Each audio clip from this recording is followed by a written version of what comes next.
What's going on, y'all? It's Kilo, and we are back for another episode of the regular podcast on the regular network. Listen, man, I am in a different location today. I'm out west right now, and this is going to be a quick pod. You know, I had to pre-record it. I don't have the capability to stream the way that I normally stream. I didn't want to lag. I didn't want to be choppy. I didn't want my video going out on me, and I didn't want the quality to be lower in the way it looked. So let's go ahead and please make sure you like the video, make sure you subscribe to the video, to the channel, everything like that. Already had a little bit of wine, so I'm gonna try not to speak too slow or slur too much. You understand? I hope you can hear me the way I need to be heard. Now, first things up in this, and I'm only gonna talk about the YSL trial today. I'm not able to really get into anything else, and this will be a short episode. Now, we start out Monday, right? Monday, August 26th. We get back in the Woody's testimony. Kenneth Copeland's testimony starts again on Monday, right? So they're playing some more of the June 2015 interview. You know, it's a lot of different weird stuff that happens. You know what I'm saying? Detective Dennis is like, hey, Lil D and Shannon, they're going to be the ones to kill you. So then Shard, he gets up, Attorney Sharp, Shannon Stillwell's attorney, he gets up and he's like objecting to it. They sent the jury out of there. He's like, hey, the state just played a part of the interview that we told them they need to redact. Simone Hilton is like, they didn't tell us to redact that part. So then we went to a recess. They wanted to go back to the transcript, make sure. And I'm just like, and I don't have any media that I can add in right now. Like I said, I don't have my normal tools. So essentially, this is like bad character and it's prejudicial to Shannon Stillwell. So this is something that Max Shard should have said, hey, redact that from the record. We don't want that part of the interview shown. He did not tell Simone Hilton. They all went back to the transcripts, and Max Shard never told them to redact that part of the interview. So it got in. However, when the jury came back in, the judge gave the jury instruction, hey, disregard that last part that you just heard from Detective Dennis, right? So I feel like Max Shard kind of, dropped the ball a little bit. It would have been a lot better for them had he actually told them to redact it and the state still played it, because that would be a clear violation of the court's order, and they might have got the mistrial they was looking for. But Shard forgot to tell him, I guess. So, of course, he motioned for a mistrial. That got denied because he never told him to redact it. Let's see where else we went here.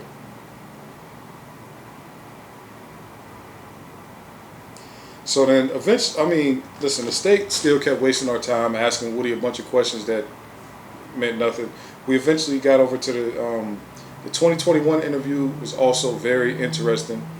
He was still trying to say, hey, they're about to go do something to Shell Kel. Like, if y'all let me out, I got the information for you. And that's the video where we all heard, and this was like years ago, where we all seen the video come out where Woody is saying, hey, let me out right now. I'll go set them up. Like, y'all could just follow me. I'm going to go with them, and they're going to kill Shell Kel. Y'all can catch them in the act. So he was really playing more games with the police. It was essentially the same thing as when he had Detective Thorpe let him out so he can go get the gun. He was lying, clearly, but, it didn't work. They didn't let him do it, so that was shut down anyway. But what he said on the stand, he said pretty much, yeah, clearly I said all of that, and y'all see nothing happened to anybody that day. They didn't go hurt nobody. They didn't go kill nobody. So clearly I was lying in the interrogation room. They weren't actually planning to go kill Shell Kel that day. I was just lying so I could try to get out of jail that day. So the state even playing that part helped Woody make his point that he was lying all the time in those interviews. So I'm surprised that they would even play that. It didn't help them at all. So let me see. Where we at here? I'm sorry, I got to look at my notes on my phone now because I don't have my big screen. So anyway, we get through the prosecution, and finally we get to have some cross-examination from the defense, right? On cross from the defense, they start out with the heavy hitter. Brian Steele is the first one up for cross-examination. And this had like I think like 20,000 plus people was watching live because Brian Steele cross-examining anybody, especially Woody, is a major component of this case. So we all needed to see what was going on, and Brian Steele did what needed to be done. I mean, he broke down really everything. He was like, "Hey, you lied about this." Woody said, "Yes, I lied about that. I told them I lied about that. You lied about that." Thug actually never had any issues with Donovan Thomas. He was like, "Yep, that's true." Essentially, and I thought Brian Steele was going down the path of, you're the one that actually killed Donovan Thomas, right? Because you're the one that had the problem with him. But he never went that route with it. But he got very close. He got extremely close to it. Now, one thing he did do that was like a bombshell situation is Simone Hilton, while doing direct examination on Woody, kept on trying to maintain that Woody was telling the truth before trial, and that the only reason that he started saying something different was because he was actually sitting in front of the defendants, YSL, Young Thug, Shannon Stillwell, all that, and he actually was lying now on the stand, and he had never said before now that he was lying. So Brian Steele goes and plays a recording of a jail call from Fayette County Jail in Fayetteville from 2023, where he says to whoever he's talking to on the phone, "Hey, I told them I was lying. They know I was lying about Thug because I was mad at some stuff that me and Thug had going on. Attorney Love came to see me." Well, he said Deputy District Attorney Love came to see me, and I told her I was lying. I told her a bunch of times I was lying, and I couldn't help them in their case. So he pretty much was saying like Attorney Love was essentially begging him to testify, telling him that they could help him out with his case and stuff like that. They was playing little dirty tricks, having him believe that he would be picked up because he had court dates in Fulton County, and then they would never come to pick him up. So it looks like a failure to appear, which is also get you a warrant put out for your arrest and stuff like that. So he felt like they was playing dirty games with him, and he would not testify. So he feels like what they ended up doing was releasing the footage of him in the interrogation rooms, telling on everybody, pretty much lying on everybody. He felt like the state did that to pressure him into testifying for them. And he was pretty much on point, I feel, but he definitely exposed the fact that he definitely told the prosecution, he told Love, and he said Hilton was there with her. He told them that he was lying a year and a half ago. So he didn't just now start saying he was lying on the stand. He'd been told them that, and they ignored it and still put him on the stand so that they can get all this evidence in. Really, they didn't care anything about what he was talking about. Now, what I feel is that the state put out those videos of him in the interrogation room because I believe the state wanted somebody to kill Woody, so that they can put that on YSL. They was gonna say, "Hey, Young Thug had him killed because he was snitching." I think that's what they wanted. I don't think they really cared about Woody at all. They used him as bait to get the big fish. That term "big fish" has been used many, many, many times. So they use Woody as bait for the big fish. They put him out there. They let him be free. They show videos of him snitching, and he's been free all this time. He's been out here, and he's been alive all this time. Nobody has attempted to kill him yet. So I believe that that's what they wanted YSL to do. They wanted YSL members or somebody affiliated to attempt to kill him, and then now we have a whole new issue, killing a witness. You know what I'm saying? But it never happened. So the theory about them being the big boogeymen of Atlanta is slowly but surely falling all the way apart. Let me see.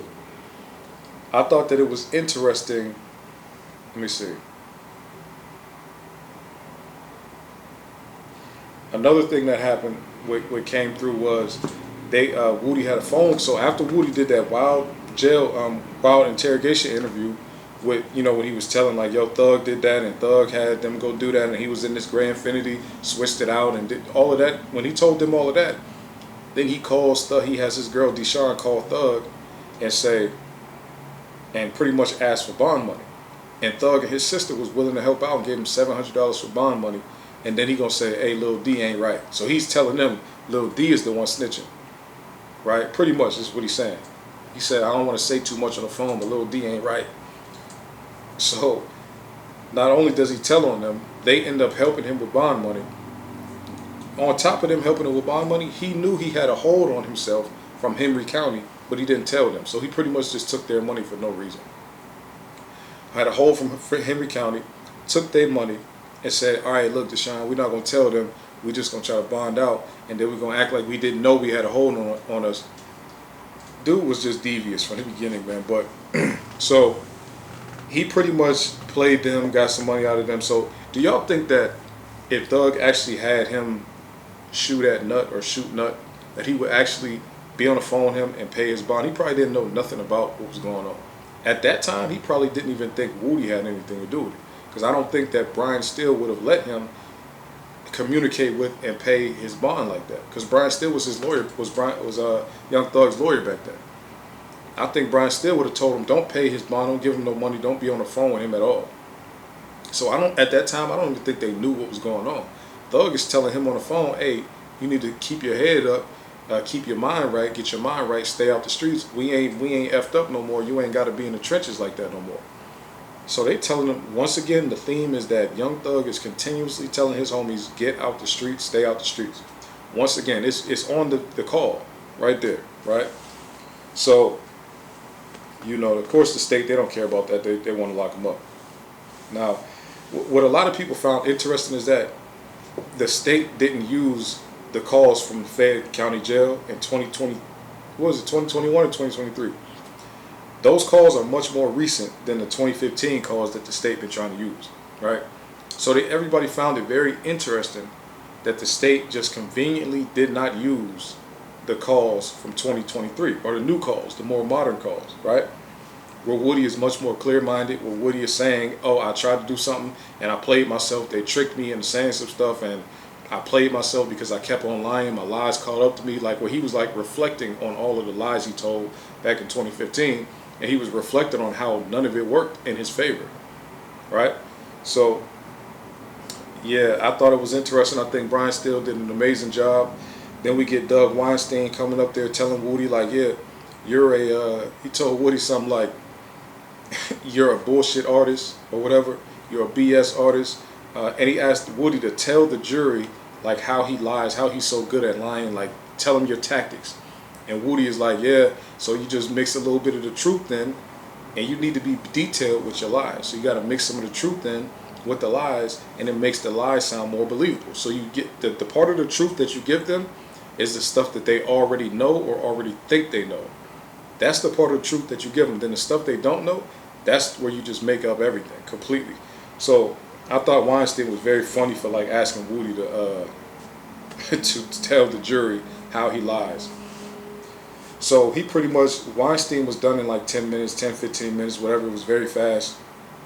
Then Quay's lawyer gets up there, Marquavius Huey, his lawyer gets up there, Mr. Matthews, and sometimes, no disrespect, sometimes Mr. Matthews gets up there and he's not talking about really anything. Like his cross-examinations are like, what are you doing? To me, that's how I feel. So he sat up there and talked to him the whole time about a picture of Nard, Quay, and Woody. That's all he talked about the whole time. Like, yo, what's on his shirt? Do you see anything on his shirt? Does anybody say YSL? Do you see any, like, it's like, come on, man, you could have not did this. But, so he got up out of there. Mr. Matthews' cross was only 10 minutes also. He was in and out of there. Let me see here. So, what else happened? Give me a second. Let me look. Another thing that was crazy that came up, Brian Steele pretty much said, so the state essentially said that they felt like they had proof that Woody didn't commit that murder against Donovan Thomas because they have his cell phone records, and his cell phone records show that he was somewhere else when his murder was occurring, right? The state maintains that. They know he didn't do it because of this. So Brian Steele gets up there and says, he says, Woody, didn't you have multiple phones in 2015? Woody is like, yeah, everybody does. He was like, when you told the police that you had proof of that you wasn't there or whatever, did they ever take your phone to do any testing? He was like, I don't think they ever took my phone. He was like, then Brian Steele plays a clip of Woody just like 2 weeks ago when Simone Hilton was interviewed or was direct examining him, where he pretty much told them that he had two phones.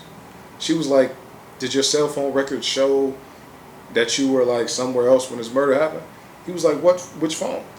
She was like, didn't you have a phone back in 2015? He was like, yeah. Pretty much like I had two phones. I had multiple phones in 2015. So Hilton glossed over the fact that he had multiple phones, but Brian still did not let that go. Brian still established that he had two phones. One of those phones could have been left at home. The other phone could have been with him somewhere else traveling while he might have been doing a shooting or something like that, right? So Brian Steele was, I don't know how the state just like fumbled that bad, because, and not even just the state, the police officers, the man saying he has multiple phones, y'all only halfway check one of the phones. Don't even ask him about the other phone, which is the phone that he was actually traveling with that night. So I don't know about, APD, y'all need help, man. Y'all need some help bad. Y'all too worried about just locking people up. Y'all don't care about getting the right person at all. So, let me see.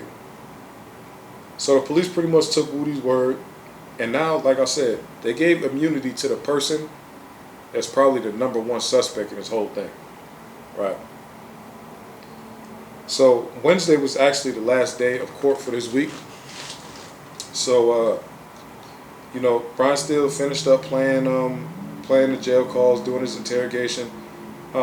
So Brian Steele asked Woody if Thug ever paid him to commit a crime. Woody said, I never committed a crime at all for him. And then Brian Steele was like, well, I was about to ask you that next. So pretty much Woody established that he was never doing anything for Young Thug. He never accepted money from Young Thug to do anything, and he never committed a crime for Young Thug. So that whole theory about this man being the leader of the gang, this is yet another person who has been charged with crimes and has pled guilty to some of them, is saying, I did those crimes on my own. Young Thug did not tell me or ask me to do none of that stuff. So this idea of this organization with a person, a leader at the top, is falling apart drastically.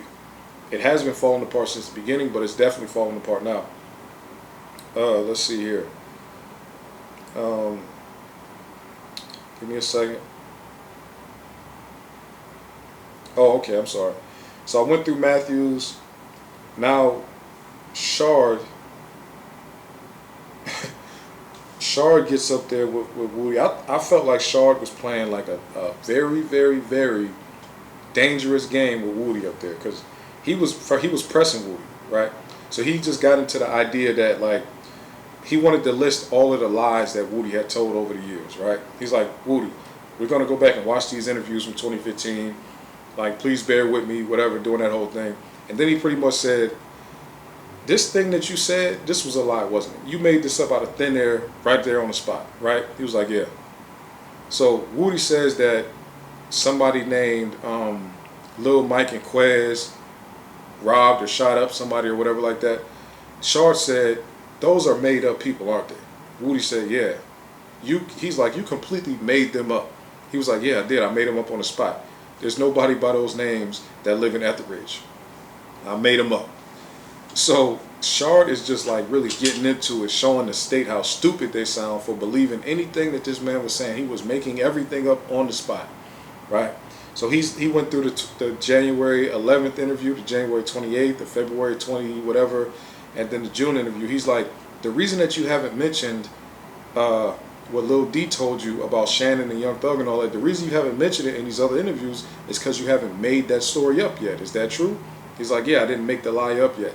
So I think Shard did a good job. Then at some point, we get to the point of where Max Shard is now starting to get into things that are extremely detailed, like the car accident on the highway, and like the TIG studio shooting. These things are very specific, and Max Shard was using information that the police didn't know, that wasn't in any of the interrogation videos, that was extremely detailed, that only Shannon Stillwell could have told him, right?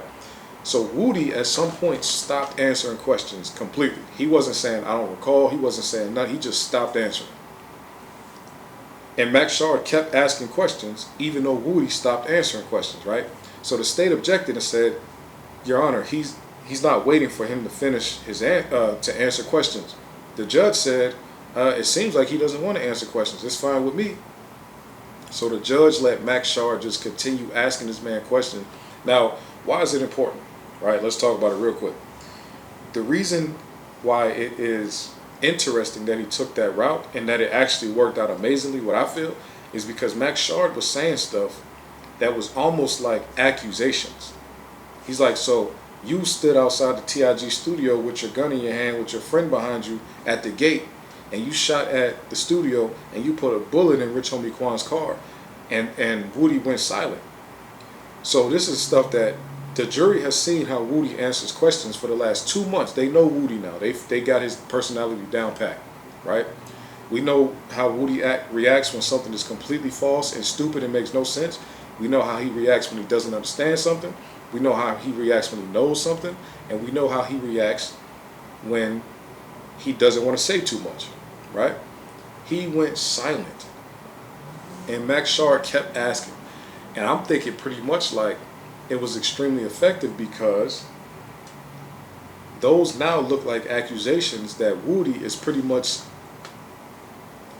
standing on by not saying anything at all. He's pretty much agreeing to him or saying like, yeah, those things did happen, but I don't want to incriminate myself, so I'm not going to say anything at all. So Max Shard, I think he ended up slam dunking that thing because that was genius. To me, I think it was genius. Like the whole like asking questions and not even waiting for an answer situation, or Woody just getting silent and not answering anything. I just think that that was like amazing. It ended up being amazing at the end because Woody didn't fly off the handle and say something crazy. It was risky though. It could have went completely bad for Max Shard, but it did not. It went great. So, like I said on Twitter, I said I don't know how the state recovers this from after what Brian Steele and Max Shard did. I don't know how the state is going to be able to recover from that. I think they need to just not even redirect him, just let him go and just it's over with now.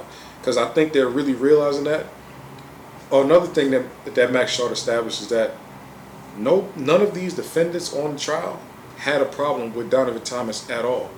Woody is the only one that had a problem with Donovan Thomas. Another lie he got to. Woody never returned the stolen items. That never happened. Woody stole those items, and supposedly this is when everything went silent for Woody. He stole those items from Donovan Thomas, and Donovan Thomas pretty much put a hit on Woody, and he knew that Donovan Thomas was going to come after him, so he felt like he has to take him out before he gets to him. Like I said, Woody went silent. I think the state realized, oh snap, we just gave immunity to the person that actually did that murder. We didn't know he had 2 phones, and we didn't know that he was the only one with a beef. We actually believed that stupid theory that Young Thug and Nut was beefing over Rich Homie Quan being on TIG. I think they actually realized how stupid that theory was, and now they're probably kicking themselves because they are stuck having to stand on this theory. Supposedly, after court went out on Wednesday, because they had to deal with the juror issue, supposedly the judge told the defense and the state, hey, maybe y'all should start considering plea deals again, right? Because I guess the judge is looking at it like this case is so lopsided right now, and these people don't look innocent. They don't look like you're going to get a guilty verdict at all out of them, and this is dragging. This is taking forever, and the jury is now strained to this point where they want to quit essentially. You should start thinking about plea deals again. If I'm the guys in the YSL, on the YSL side, the defense, I don't think I'm taking a plea deal.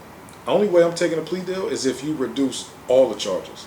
I need to be reduced damn near down to misdemeanors, and I get time served and I get out. And right now, that's probably the only type of deal I'm taking. And I need no probation.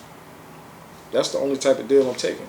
I need you to reduce these charges down to like, I don't want felonies, right? Some misdemeanors and I don't want no probation at all, because that's how they got Duke. I'm pretty sure they gave Duke time served, 10 years of probation, and they caught him with a gun and gave him the whole 10 years back. So now he's have to do 10 years in prison for a gun possession, essentially for a probation violation, right? So plea deals should be really off the table when my defense lawyers are destroying the prosecution like this. I don't think I would take a plea deal. You understand? So y'all have to let me know how y'all feel about that. I only have a little bit left, and we're gonna get up out of here. Yesterday, I watched an interview with YSL Mondo. You know, one of the founding members of YSL, and he sat with the dude. It's Up There podcast. His name is Big Loon, I think, or Lil, something like Loon or something like that, right? But the podcast is called It's Up There, right? And what Mondo was saying is that with the part that I didn't know is when they founded YSL, the name came from Ola Player. Remember they talked about Ola Player earlier in the trial because that girl Shay Bennett, Miss Bennett, or Chillian Bennett or Shay Bennett, she that was her boyfriend, or that's her baby dad, Ola Player, right? He is supposedly is the one that gave them the name YSL because supposedly they was wearing YSL, so he said, yo, y'all should call yourself Young Slime Life. Because Ola Player was going by King Slime. That's his name. That's really him. I guess Thug took it from him, but whatever. But King Slime is really Ola Player. So he told them, yo, y'all should start using that. Y'all should be Young Slime Life or whatever. And he said, and Mondo said, okay, we're going to call our rap group Young Slime Life. So Mondo was saying it was a rap group from the beginning. That was what we was doing. The older guy told us we should be Young Slime Life, YSL, because we was wearing YSL. So he thought it was cool. We thought it was fly. So we went with it. So I thought that was interesting. During this trial part, that never came up. They never said that. I didn't hear that, right? So I didn't know about that. So I only brought that up because it's directly related to the trial and it's directly related to what the state is trying to establish about this group of people. They're completely off base. You know, once again, it's not a gang. So I think y'all should go watch that interview. Look up YSL Mondo on It's Up There podcast. Watch that joint. It's some good information about the background and the history and stuff he had to say about Woody and stuff he had to say about Gunna and all that type of stuff. I'm actually going to get up out of here now because I don't want to waste any more of y'all time. I want to get this thing uploaded and everything like that. So peace out, y'all. Thanks for stopping by, viewing it with me. And we out of here. Easy.